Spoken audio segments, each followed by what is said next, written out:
안녕하세요. 한국어라면 권내감이지. 오늘 특강을 시작하도록 하겠습니다. 오늘 특강을 하기 전에 우리가 지금까지 공부하고 알았던 이 부분을 한번 총정리를 해서 소개를 해드리도록 하겠습니다. 한국어는 여러분들이 알고 있다시피 다른 언어와는 다른 품사도 있습니다. 그 품사를 하나하나씩 설명을 드리도록 하겠습니다.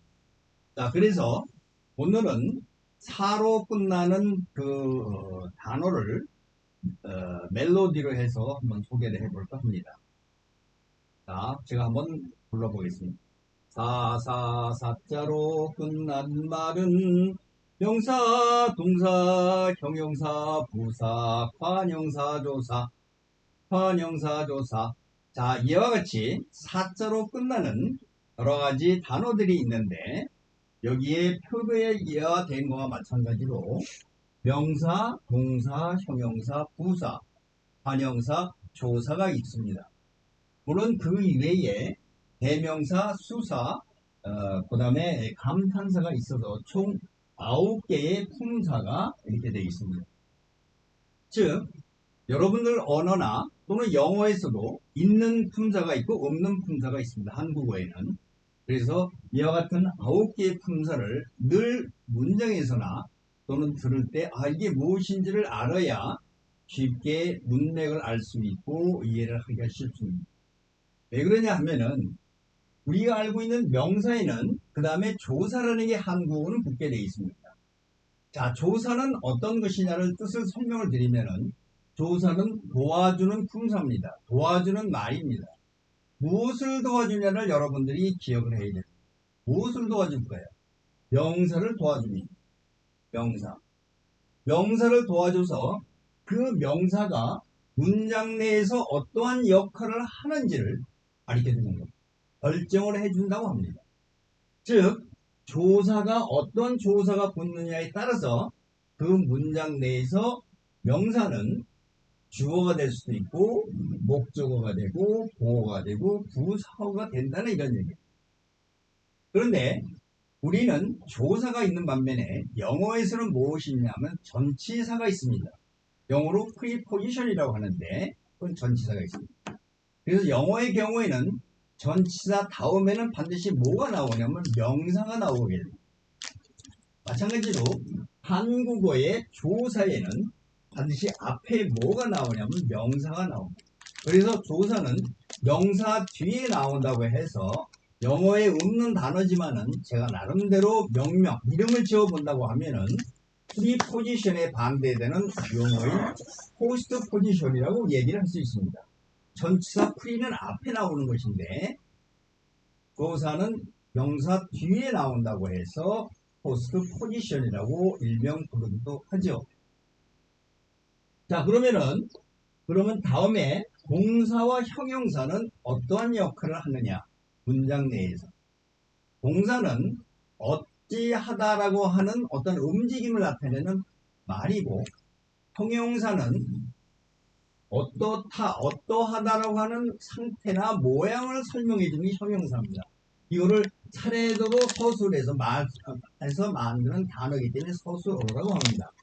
그런데 아까 설명을 드렸던 관형사와 부사라고 하는 그 품사는 문장 내에서 무슨 역할을 하냐면 수식어 역할을 합니다.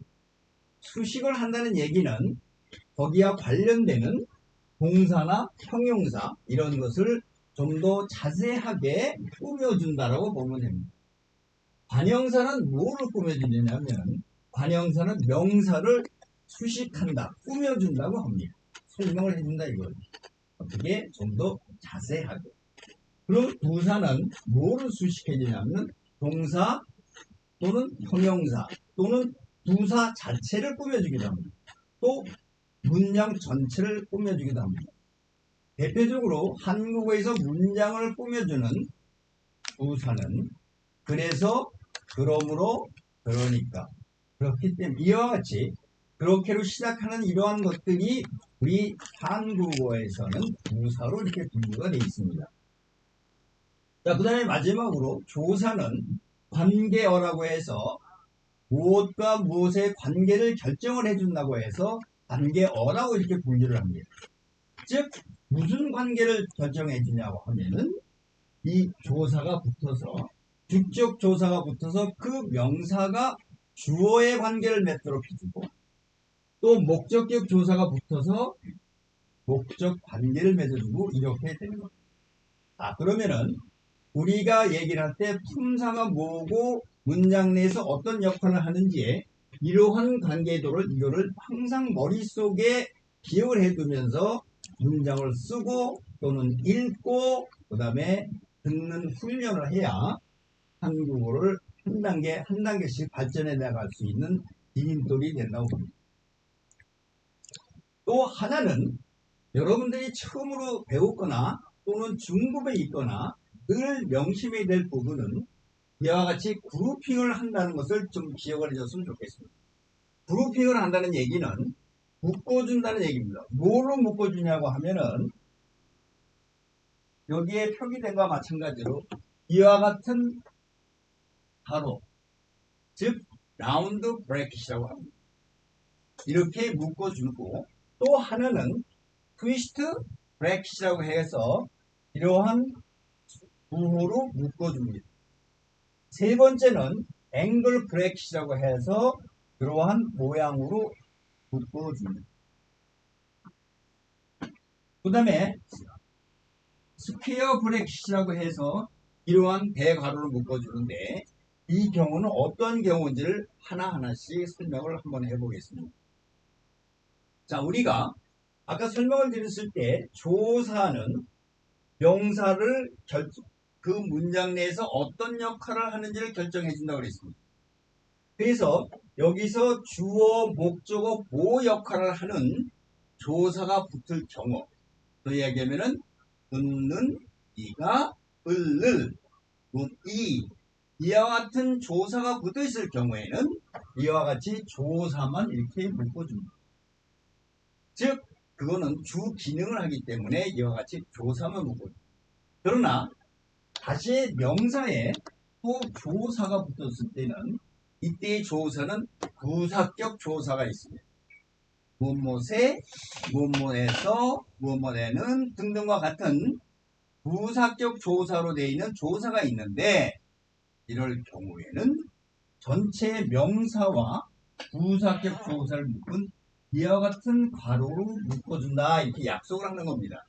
그러면은 여러분들이나 나나 앞으로 문장에서나 또는 이런 글을 볼 때는 이와 같이 묶여져 있는 경우는 부사어다라고 이해를 하시면 됩니다. 즉 부사는 이와 같이 이 표에서 보는 것과 마찬가지로 동사나 형용사, 부사, 문장을 수식해 주는 거기 때문에 이러한 괄호로 묶여져 있는 경우에는 전부 형용사, 동사, 부사를 꾸며준다라고 이해를 하시면 됩니다. 자, 그 다음에 앵글 브래킷이 묶여진 이런 경우는 어떤 경우냐? 요거는 나중에 어미의 뜻을 설명을 하고 동사, 형용사에서 어떻게 변하는지를 갖고 설명을 해줘야 되기 때문에 우선은 이러한 앵글 브래킷으로 되어 있는 경우에는 앞에 나오는 건 단지 동사, 형용사다 이렇게 생각을 하면 됩니다. 따라서 한국어라면 건대감이지에 이런 강의를 충실하게 듣고 기초를 닦기 위해서는 이러한 품사를 정확하게 알아야 되고 이 품사가 문장 내에서 어떤 역할을 하느냐 function 또는 role 어떤 역할을 하는지를 여러분들이 이해를 해야 됩니다. 그 다음에 세 번째는 이와 같이 그룹핑을 해서 그룹핑한 결과 그 명사가 어떤 역할을 하는지 즉 주어, 목적어, 보호 역할을 하는지 부사어 역할을 하는지를 여러분들이 알아야 이 문장을 이해를 할 수 있다. 이렇게 강조를 하고 싶은 겁니다. 자, 그러면은 지금같이 설명드렸던 이 내용을 문장을 만들어 가면서 하나하나씩 설명을 드리도록 하겠습니다. 그럼 여기 있는 칠판에 있는 거를 제가 지우도록 하겠습니다. 자, 이와 같이 여러분들은 머릿속에 사자로 끝나는 사자로 끝나는 말은 명사, 동사, 형용사, 부사, 관형사, 조사. 자, 이와 같이 이러한 멜로디로 늘 기억을 하고 계십니다. 또 그러한 사자로 끝나는 품사가 문장 내에서 어떤 역할을 하는지도 이해를 해야 됩니다. 좀 더 여러분들이 쉽게 그 문장을 파악하기 위해서 이렇게 그룹핑하는 훈련도 해야 됩니다. 즉 명사와 조사가 붙어서 주어, 목적어, 보어 역할을 할 때는 라운드 브레이크식으로 묶어줍니다. 또 명사와 조사가 붙었는데 부사어 역할을 하는 경우에는 묘한 트위스트 브레이크식으로 묶어준다.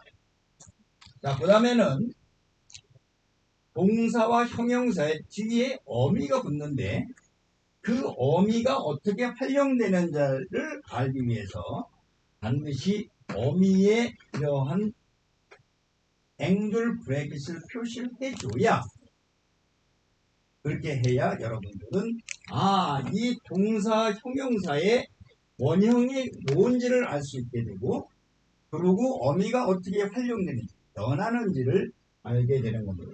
자, 그래서 이렇게 찍고. 자, 그 다음에는 여러분들이 영어를 공부를 하시기 때문에 이거는 뭐냐라고 하면은 절을 표시할 때 이렇게 합니다. 즉 절이라고 하는 것은 SV, 주어와 동사가 있는 형태로 나올 때 이걸 절이라고 하기 때문에 절로 되어 있는 한국어도 마찬가지로 이와 같이 이런 단어로 묶어준다 라고 이해를 합니다. 자, 끝으로 그 다음에는 여러분들이 영어의 문형을 이해를 하시죠? 네, 영어의 문형에는 5가지가 있습니다. 자, subject, verb, subject 플러스 verb 플러스 complement. 그 다음에 subject 플러스 object 플러스 verb. 죄송합니다. SVO. 그 다음에 SVOO, SVOC. 이와 같이 5개의 문형이 있습니다. 여러분들은 어느 나라에 계시던 학생이든 또는 한국 학생이든 영어의 문장이 O형식으로 되어 있다는 건 누구나 다 잘 압니다. SV, SVC, SVO, SVO, SVOC. 이와 같은 문형이 있는데 한국어도 세계 어인 영어에 준해서 다음과 같이 분류를 할 수 있습니다. 자, 주어, 동사가 있습니다.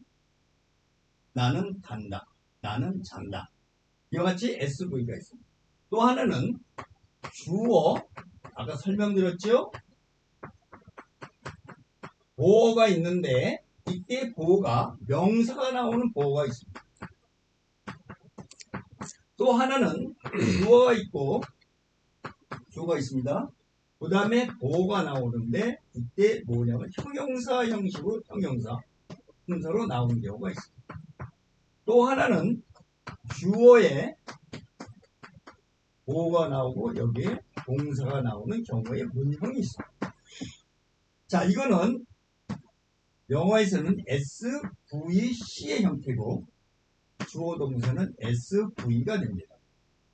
자, 그 다음에 또 하나는 이제 2개가 더 남았습니다. 오케이. 주어, 목적어, 그 다음에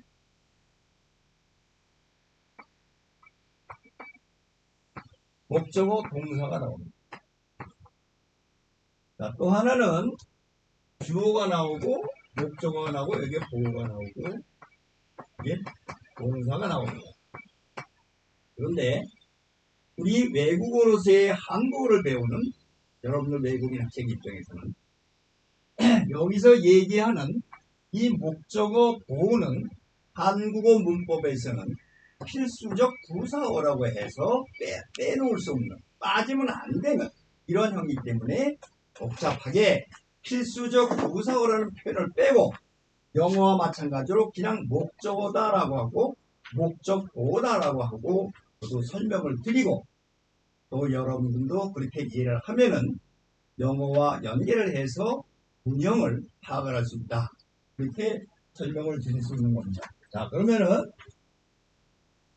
거의 시간이 됐기 때문에 중요한 내용을 요약을 해서 말씀을 드리고 다음 시간에는 하나하나씩 세분해서 나누어서 설명을 드리도록 하겠습니다. 감사합니다.